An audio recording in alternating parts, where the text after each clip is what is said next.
आज मैं आपको एक ऐसी चीज के बारे में बताने वाला हूं जिसमें इंडिया की सबसे बड़ी कंपनीज अडानी, रिलायंस, टाटा ये सब मिलकर के लाखों करोड़ों लगा रही है। गूगल अकेला $15 बिलियन खर्च कर रहा है, माइक्रोसॉफ्ट $17 बिलियन और अमेजॉन $35 बिलियन तक। और इंडियन गवर्नमेंट इसमें 2047 तक टैक्स हॉलिडे दे रही है। वो चीज़ है डेटा सेंटर। डेटा सेंटर वो चीज़ है जिसके बिना आप एआई की कल्पना ही नहीं कर सकते। क्यों? अभी आगे समझाऊंगा मैं आपको। देखो, अगर आपको नहीं पता कि डेटा सेंटर क्या होता है तो कोई बात नहीं, आज मैं आपको इतना आसान करके समझाने वाला हूं डेटा सेंटर के बारे में कि कोई भी बड़ी आसानी से समझ जाएगा। आज हम समझेंगे कि डेटा सेंटर क्यों बूम करेगा और कौन कौन सी कंपनी कितना कितना पैसा लगा रही है इस इंडस्ट्री में, सरकार क्या एक्शन ले रही है डेटा सेंटर को बढ़ावा देने के लिए, और वो सेक्टर्स भी हम बात करेंगे जो डेटा सेंटर रिवॉल्यूशन का भरपूर फायदा उठाने वाले हैं। ठीक है, तो सबसे पहला सवाल यह है कि डेटा सेंटर क्या होता है। मगर उससे भी पहला सवाल यह है कि डेटा क्या होता है, तो समझाता हूं। देखो, जब आप व्हाट्सएप पर फोटो भेजते हो वो डेटा है, नेटफ्लिक्स पर, अमेजॉन प्राइम पर कोई मूवी देखते हो वो डेटा है, गूगल पर कुछ सर्च करते हो वो भी डेटा है, यूपीआई से पेमेंट करते हो ना वो भी डेटा है। अब सोचिए, ये सारा डेटा जाता कहाँ है, स्टोर कहाँ होता है? आपके फोन में इतनी जगह तो होती नहीं है कि पूरी दुनिया का डेटा आपके फोन में स्टोर हो जाए, नहीं हो सकता ना। तो ये डेटा जाता है डेटा सेंटर में। डेटा सेंटर को आप दुनिया का सबसे बड़ा कंप्यूटर रूम जैसा समझ लो। डेटा सेंटर एक बहुत बड़ी बिल्डिंग होती है, 50 से 100 फुटबॉल ग्राउंड जितनी बड़ी या उससे भी ज्यादा बड़ी, जिसमें हजारों लाखों पावरफुल कंप्यूटर्स रखे होते हैं एक जगह पर। इन कंप्यूटर्स को हम सर्वर्स कहते हैं और ये सर्वर्स दिन रात 24 घंटे 365 दिन काम करते हैं। ये कभी बंद नहीं होते। सोच के देखिए, अगर ये सर्वर्स बंद हो गए तो गूगल में जो आप सर्च करते हो नहीं कर पाओगे, फेसबुक, इंस्टाग्राम में वीडियो अपलोड करते हो, फोटो अपलोड करते हो, नहीं कर पाओगे।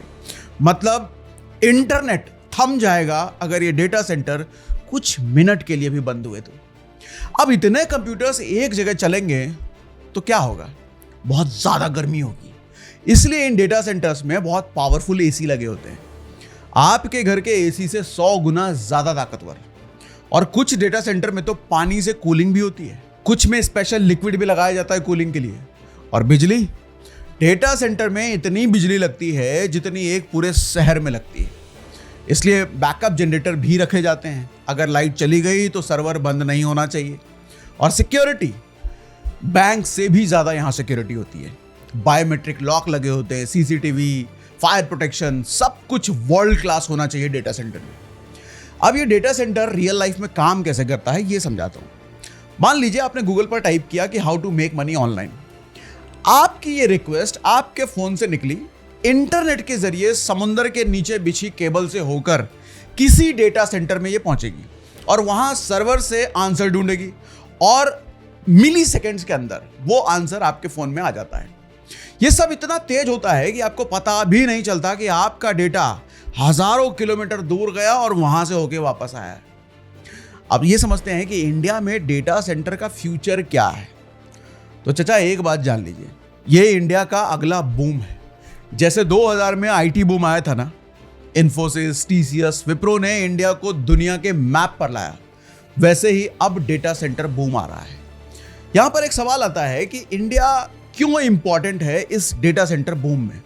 तो सुनिए भाई साहब, देखो, इंडिया ना दुनिया का 20% डेटा बनाता है, यानी कि हम और आप जो भी इंटरनेट पे करते हैं उससे डेटा बनता है। लेकिन इंडिया में सिर्फ 3%, ओनली 3% डेटा सेंटर कैपेसिटी है। मतलब हम डेटा बना रहे हैं बहुत सारा, लेकिन स्टोर कर रहे हैं बाहर के देशों में। ये ऐसे है जैसे कि आप खाना घर में बना रहे हो लेकिन फ्रिज पड़ोसी के घर में रखा है, तो जब भूख लगेगी कुछ निकालना पड़ेगा तो पड़ोसी से मांगना पड़ेगा। यही हो रहा है डेटा सेंटर इंडस्ट्री में, और ये गैप बहुत बड़ा बिजनेस अपॉर्चुनिटी भी क्रिएट करता है। 5 बड़ी वजह बताता हूं जिससे आपको ये पता लगेगा डेटा सेंटर क्यों बूम करने वाला है और मैं ऐसा क्यों कह रहा हूं। देखो, पहली वजह है AI revolution. Chat GPT, Google Gemini, जो भी एआई टूल आप यूज कर रहे हो ना, इन सब को चलाने के लिए बहुत पावरफुल जीपीयू चिप्स चाहिए। और ये चिप्स सिर्फ और सिर्फ डेटा सेंटर में ही चलते हैं। आपके फोन या लैपटॉप में इतनी पावर नहीं होती है इन डेटा को प्रोसेस कर पाए। जितना ज्यादा एआई बढ़ेगा उतना ज्यादा डेटा सेंटर्स चाहिए। जैसा मैंने कहा कि एआई का बैकबोन डेटा सेंटर है, बिना डेटा सेंटर के एआई चल ही नहीं सकता। और दूसरी वजह है 5G। 5G आने से डेटा कंजम्पशन 3 गुना बढ़ जाएगा। Smart city, connected cars, smart factories, सबको डेटा सेंटर चाहिए होगा। और तीसरी वजह डेटा लोकलाइजेशन लॉ। सरकार ने कानून बनाया है कि बहुत सारे सेंसिटिव डेटा जैसे बैंक का डेटा, इंश्योरेंस का, गवर्नमेंट का, अब सब इंडिया में ही स्टोर करना पड़ेगा, बाहर नहीं भेज सकते। तो कंपनीज को इंडिया में डेटा सेंटर बनाना ही पड़ेगा। और चौथी वजह है क्लाउड कंप्यूटिंग। पहले क्या होता था कि हर कंपनी अपना सर्वर रखती थी खुद का, अब सारी कंपनीज क्लाउड पर शिफ्ट हो रहे हैं। AWS देख लो, Azure देख लो, गूगल क्लाउड देख लो, इन सबको इंडिया में डेटा सेंटर चाहिए। और पांचवी वजह यह है कि 90 करोड़ से ज्यादा इंटरनेट यूजर्स इंडिया में हैं। तो इंडिया दुनिया के सबसे बड़े डिजिटल मार्केट में से एक है। अब ये समझते हैं कि कौन कौन कितना कितना पैसा लगा रहा है इस इंडस्ट्री में। अडानी ग्रुप $100 बिलियन यानी 9 लाख करोड़ रुपए 2035 तक गूगल और माइक्रोसॉफ्ट की पार्टनरशिप के साथ इन्वेस्ट करेंगे।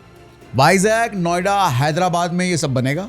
रिलायंस $30 बिलियन यानी कि 2.5 लाख करोड़ जामनगर गुजरात में 3 गीगावाट का डेटा सेंटर बना रहे हैं, जो कि इंडिया का सबसे बड़ा डेटा सेंटर होगा। गूगल अकेला $15 बिलियन विशाखापट्टनम में इन्वेस्ट करने का प्लान है। ये गूगल का अमेरिका के बाद सबसे बड़ा एआई हब बनेगा। माइक्रोसॉफ्ट $17.5 बिलियन, अमेजॉन $35 बिलियन तक। डेलॉयट की रिपोर्ट के अकॉर्डिंग इंडिया 2030 तक टोटल मिलाकर $200 बिलियन का इन्वेस्टमेंट डेटा सेंटर में अट्रैक्ट करेगा। और ये नंबर इतना बड़ा है कि बहुत से देशों की पूरी इकोनॉमी इतनी नहीं है। देखो, इतना सब कुछ हो रहा है तो अब सवाल यह है कि सरकार क्या कर रही है, पॉलिसीज में क्या हो रहा है, सरकार क्या अलग से कर रही है। अब देखो, गवर्नमेंट ने भी इसको समझ लिया है कि डेटा सेंटर इंडिया का फ्यूचर तो है, तो उन्होंने बहुत सारे कदम उठाए हैं डेटा सेंटर के लिए। पहला कदम उठाया है इन्होंने इंफ्रास्ट्रक्चर स्टेटस का। क्या होता है ये? गवर्नमेंट ने डेटा सेंटर को इंफ्रास्ट्रक्चर का दर्जा दे दिया है। मतलब अब ये उसी कैटेगरी में आ गया है जिसमें रोड्स आते हैं, हाईवेज आते हैं, रेलवे आते हैं। और इंफ्रास्ट्रक्चर स्टेटस देने का फायदा क्या मिलेगा? लोन सस्ते मिलते हैं, टैक्स बेनिफिट मिलते हैं, पॉलिसी स्टेबिलिटी मिलती है। पहले डेटा सेंटर बनाने के लिए महंगा कमर्शियल लोन मिलता था। अब चूंकि इंफ्रास्ट्रक्चर स्टेटस इसको मिल जाता है तो बहुत सारे लोन आपको बहुत सस्ते में मिल जाते हैं। दूसरा, 2047 तक टैक्स हॉलिडे। बजट 2026 में यह अनाउंस हुआ कि जो फॉरेन कंपनी इंडिया में डेटा सेंटर बनाकर ग्लोबल कस्टमर को क्लाउड सर्विस देगी उसे 2047 तक टैक्स हॉलिडे मिलेगा। मतलब 20 साल से ज्यादा टैक्स फ्री, कोई टैक्स नहीं लगेगा। और यह दुनिया का सबसे अट्रैक्टिव डेटा सेंटर इंसेंटिव है जो पूरी दुनिया में कोई देश नहीं दे रहा। कोई और देश इतनी लंबी टैक्स हॉलिडे नहीं दे रहा। तीसरी वजह, इंडिया एआई मिशन। सरकार ने 10,371 करोड़ रुपए सिर्फ एआई इंफ्रास्ट्रक्चर के लिए रखे हैं। इसमें जीपीयू चिप्स खरीदना, एआई कंप्यूटिंग कैपेसिटी बढ़ाना, ये सब शामिल है। एलएनटी और एनवीडिया मिलकर चेन्नई में, मुंबई में सोवरेन एआई फैक्ट्री बना रहे हैं। और चौथी वजह है इंडिया सेमीकंडक्टर मिशन। देखो, डेटा सेंटर का दिल होता है chip, processor, GPU. India semiconductor mission में 76,000 करोड़ का पैकेज दिया गया है ताकि इंडिया में ही चिप्स बने। अभी ज्यादातर चिप्स बाहर से आते हैं, अगर इंडिया में बने तो सोचो कॉस्ट कितनी कम हो जाएगी। और पांचवी वजह है स्टेट लेवल पर भी दौड़। हर स्टेट अलग अलग दौड़ में शामिल है। देखो, महाराष्ट्र हो गया, कर्नाटका, तमिलनाडु, तेलंगाना, आंध्र प्रदेश, गुजरात, सब स्टेट्स कंपटीशन में लगे हैं। स्टैम्प ड्यूटी वेवर दे रहे हैं, सस्ती जमीन, सस्ती बिजली, फास्ट ट्रैक अप्रूवल, ये सब दे रहे हैं ताकि डेटा सेंटर उनके स्टेट में आ जाए। अब आपके मतलब का सबसे बड़ा सवाल, इन्वेस्टर्स कैसे फायदा उठाएं इस रिवॉल्यूशन का? देखो भैया, डेटा सेंटर सिर्फ एक बिल्डिंग नहीं है, इसके पीछे पूरी सप्लाई चेन है। जैसे एक घर बनाने में सीमेंट भी लगता है, स्टील भी लगता है, वायरिंग लगता है, प्लम्बिंग लगता है, पेंट लगता है, सब चाहिए होता है। वैसे ही डेटा सेंटर बनाने में बहुत सारे सेक्टर्स को काम मिलेगा। और यहां एक बहुत जरूरी बात समझिए, अमेरिका में जब गोल्ड रश आया था ना, तो सबसे ज्यादा पैसा किसने कमाया? सोना खोदने वालों ने नहीं, सबसे ज्यादा पैसा कमाया उनको फावड़ा बेचने वालों ने, जीन्स बेचने वालों ने, खाना बेचने वालों ने। मतलब उस खुदाई में जरूरी चीजें जो चाहिए, वो जरूरी चीजें जो सप्लाई कर रहे थे, उन लोगों ने भरपूर पैसा बनाया। इसी तरीके से डेटा सेंटर बूम में भी होगा। सीधा जो लोग डेटा सेंटर चला रहे हैं उनको तो फायदा होगा ही, लेकिन उनको सामान बेचने वालों को भी फायदा होगा। अब ये समझते हैं कि कौन कौन से वो सेक्टर्स हैं जिनको फायदा हो सकता है। 10 सेक्टर बताऊंगा। पहला सेक्टर है बिजली और पावर इक्विपमेंट। देखो, डेटा सेंटर सबसे ज्यादा बिजली खाता है। एक बड़ा डेटा सेंटर पूरे शहर जितना बिजली अकेले खा जाता है। और इसके लिए क्या चाहिए? भारी भरकम transformers, switch gears, UPS systems, backup generators. तो सोचिए, अगर इंडिया में 8 से 10 गीगावाट नए डेटा सेंटर बनते हैं 2030 तक, तो इतनी बिजली का इंफ्रास्ट्रक्चर कौन बनाएगा?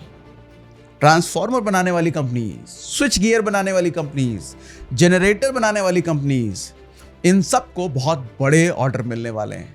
और एक और बात, अब डेटा सेंटर रिन्यूएबल एनर्जी पर भी फोकस कर रहा है, तो सोलर और विंड से बिजली लेने पर ऑपरेटिंग कॉस्ट 30% कम हो जाती है। तो रिन्यूएबल एनर्जी सेक्टर को भी बड़ा फायदा होगा इससे। दूसरा सेक्टर है कूलिंग और HVAC। क्या होता है समझाता हूं। देखो, ये बहुत इंपॉर्टेंट सेक्टर है जिसके बारे में बहुत कम लोग जानते और सोचते हैं। डेटा सेंटर में ना हजारों सर्वर्स चलते हैं और ये बहुत ज्यादा गर्मी पैदा करते हैं। अगर कूलिंग बंद हो जाए तो कुछ ही मिनटों में करोड़ों के सर्वर्स आग लग जाएंगे, जल जाएंगे। इसलिए डेटा सेंटर का दूसरा सबसे बड़ा खर्चा कूलिंग पर होता है, ठंडा रखने पर होता है बिजली के बाद। अब AI वाले डेटा सेंटर्स में तो और ज्यादा गर्मी होगी। GPU चिप्स बहुत ज्यादा हीट जनरेट करते हैं, इसलिए अब नॉर्मल AC से यहां पर काम नहीं चलेगा। प्रिसिजन कूलिंग चाहिए, लिक्विड कूलिंग चाहिए। तो प्रिसिजन कूलिंग बनाने वाली कंपनीज, इंडस्ट्रियल चिलर बनाने वाली कंपनीज, HVAC सिस्टम बनाने वाली कंपनीज, इन सब के लिए गोल्डन पीरियड बनने वाला है।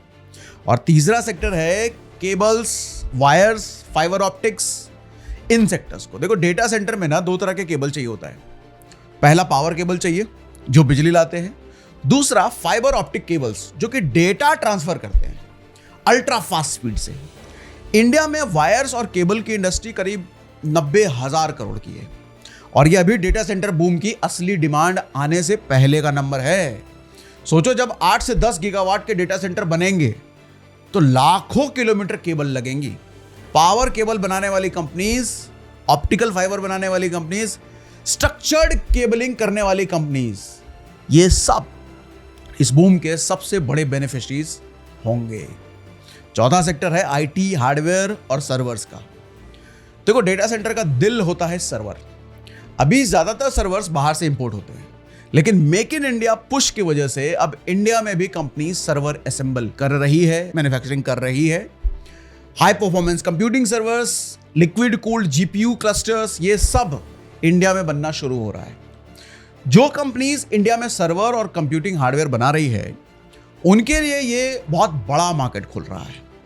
और इसके बाद 5वां सेक्टर है टेलीकॉम और कनेक्टिविटी। देखो, डेटा सेंटर बिना अल्ट्रा फास्ट इंटरनेट के बिल्कुल बेकार है। समंदर के नीचे सबमरीन केबल्स बिछी हैं जो इंडिया को बाकी दुनिया से जोड़ रही हैं। चेन्नई में, मुंबई में इसलिए डेटा सेंटर हब बने क्योंकि यहां सबसे ज्यादा सबमरीन केबल्स लैंड करती है। समंदर पास है ना उनके। टेलीकॉम कंपनीज जिनके पास पैन इंडिया फाइबर नेटवर्क है, सबमरीन केबल ओनरशिप है, वो डेटा सेंटर इकोसिस्टम की बैकबोन बनेंगी। बिना कनेक्टिविटी के डेटा सेंटर एक बंद कमरे की तरह है। तो इन टेलीकॉम कंपनी का तो भरपूर काम होगा इनको। छठा सेक्टर सुनो, कंस्ट्रक्शन और इंजीनियरिंग। डेटा सेंटर बनाना ना एक बहुत बड़ा कंस्ट्रक्शन प्रोजेक्ट भी है। सिविल वर्क लगेगा, electrical work, plumbing, fire protection, ये सब बहुत हाई स्पेसिफिकेशन पर चाहिए। नॉर्मल बिल्डिंग से कहीं ज्यादा कॉम्प्लेक्स होगा इसको बनाना। तो बड़ी इंजीनियरिंग और कंस्ट्रक्शन कंपनीज को डेटा सेंटर बनाने के ऑर्डर्स मिलेंगे। और 7वां सेक्टर है रियल एस्टेट। देखो, डेटा सेंटर को बहुत बड़ी जमीन चाहिए और वो भी शहर के पास जहां की फाइबर कनेक्टिविटी और सप्लाई, पावर सप्लाई अच्छा हो। मुंबई, चेन्नई, हैदराबाद, नोएडा, इन शहरों में डेटा सेंटर लैंड की डिमांड बहुत ज्यादा बढ़ गई है, जो कि रियल एस्टेट कंपनीज और रीट्स इन एरियाज में लैंड बैंक रखती हैं या data centre ready spaces develop करती हैं, उनके लिए बड़ी अपॉर्चुनिटी होगी। उसके बाद 8वां सेक्टर है बैटरी और बैकअप सिस्टम का। देखो, डेटा सेंटर 99.995% अप टाइम की गारंटी देता है। मतलब ये बंद नहीं होगा, कहने का मतलब साल में सिर्फ 26 मिनट डाउन टाइम, पूरे साल में सिर्फ 26 मिनट ये बंद होगा। और इसके लिए भी यूपीएस सिस्टम, बैटरी बैकअप बहुत जरूरी होता है। लेड एसिड से लेकर के लिथियम आयन बैटरीज तक बड़ी डिमांड आने वाली है इन सब की। और उसके बाद 9वां सेक्टर है वाटर मैनेजमेंट का। देखो, कूलिंग में ना बहुत पानी लगता है और 60 से 80% इंडियन डेटा सेंटर्स ऐसी जगह पे बन रहे हैं जहां पर पानी की कमी है। इसलिए water treatment, water recycling, water purification companies को भी इस बूम से बड़े ऑर्डर्स मिल सकते हैं। और 10वां सेक्टर है साइबर सिक्योरिटी। देखो, डेटा सेंटर में दुनिया का सबसे सेंसिटिव डेटा होता है, बैंक का डेटा होता है, गवर्नमेंट का डेटा, आपका पर्सनल डेटा होता है, और इन सब की सिक्योरिटी बहुत क्रिटिकल होती है। तो cyber security solution, firewall systems, encryption software, इन सब की डिमांड बढ़ने वाली है। तो देखा भैया, ये 10 सेक्टर डेटा सेंटर बूम से सिर्फ एक सेक्टर को फायदा नहीं होने वाला, ये 10 सेक्टर को डायरेक्टली बेनिफिट कर सकता है। अब बारी है आपकी। चाचा, हमने तो आपको 10 सेक्टर बताए जिन्हें डेटा सेंटर बूम से फायदा होगा। अब मैं आपसे सवाल पूछता हूं, आप मुझे कमेंट बॉक्स में बताना। 3 सवाल पूछता हूं। नंबर 1, इन 10 सेक्टर में से कौन सा सेक्टर सबसे ज्यादा प्रॉफिटेबल लगता है आपको और क्यों? नंबर 2 सवाल है, उस सेक्टर में कौन से लिस्टेड कंपनी है जिसका सबसे ज्यादा बिजनेस डेटा सेंटर से आता है या आगे आने वाला है? नंबर 3, क्या आपको लगता है कि डेटा सेंटर बूम इंडिया का अगला आईटी बूम बनेगा या सिर्फ ये हाइप की बात है? मुझे आपके कमेंट्स पढ़ना देखो बहुत अच्छा लगता है, तो कमेंट्स में बताइएगा जरूर। ये मैंने देखो इसलिए पूछा क्योंकि सेबी रेगुलेशंस के तहत मैं किसी स्पेसिफिक स्टॉक का नाम नहीं ले सकता, ना ही किसी स्टॉक को बाय या सेल की रिकमेंडेशन दे सकता हूं। लेकिन सेक्टर और थीम्स के बारे में बात करना वो एक एजुकेशन है, और आपकी अपनी रिसर्च सबसे ज्यादा जरूरी हो गई यहां पर। और मुझे पता है अब तक किसी ने भी डेटा सेंटर पर इतनी रिसर्च करके इतना डिटेल एनालिसिस आपको नहीं दिया होगा।